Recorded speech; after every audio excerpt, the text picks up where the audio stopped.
Ici, on va montrer des points communs, mais surtout des différences. Alors, deux points distincts en géométrie plane définissent une droite, ce qui correspond à dire que trois points distincts et non alignés en géométrie dans l'espace définissent un plan. Bien sûr, ceci est vrai aussi dans l'espace. Alors, ensuite, bien sûr, deux points sont toujours alignés dans le plan, mais c'est vrai aussi dans l'espace. Et de la même façon, trois points sont toujours coplanaires dans l'espace. Ensuite,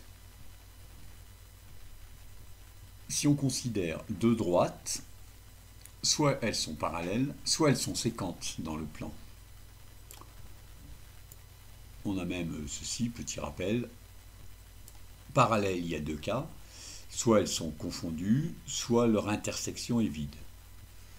Donc il y a trois cas possibles ici. Le dernier cas, c'est quand elles se coupent en un point.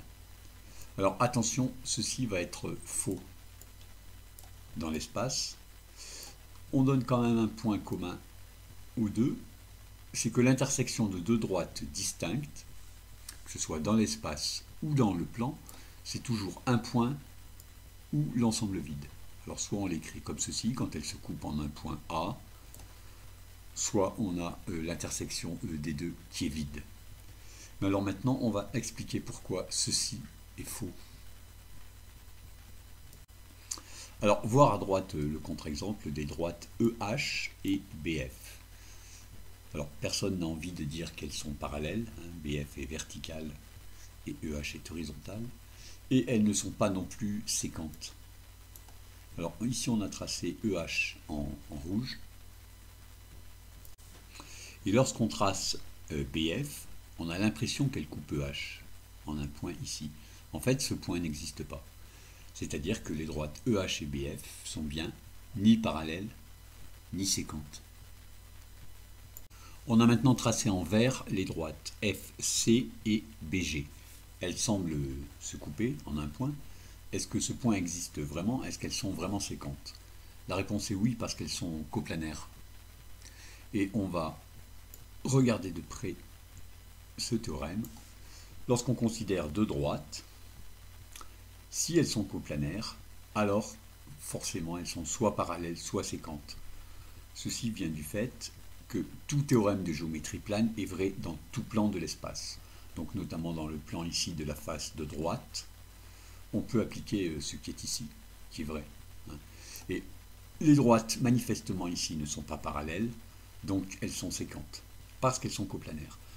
Notez que la réciproque est vraie aussi. Dès que deux droites sont parallèles, elles sont coplanaires.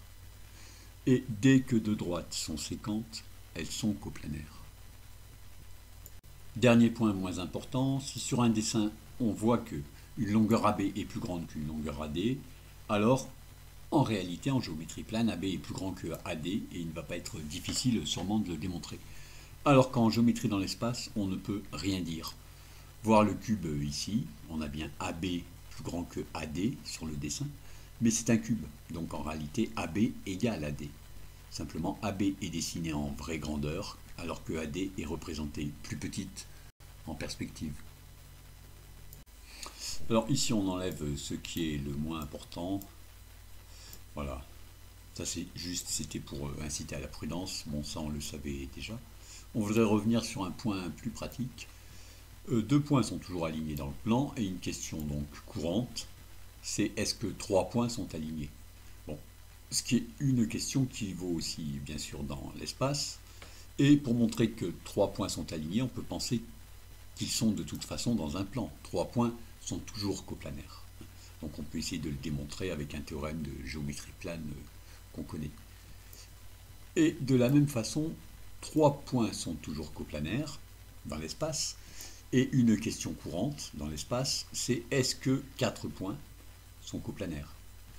Alors, pour le démontrer, on utilisera parfois ceci.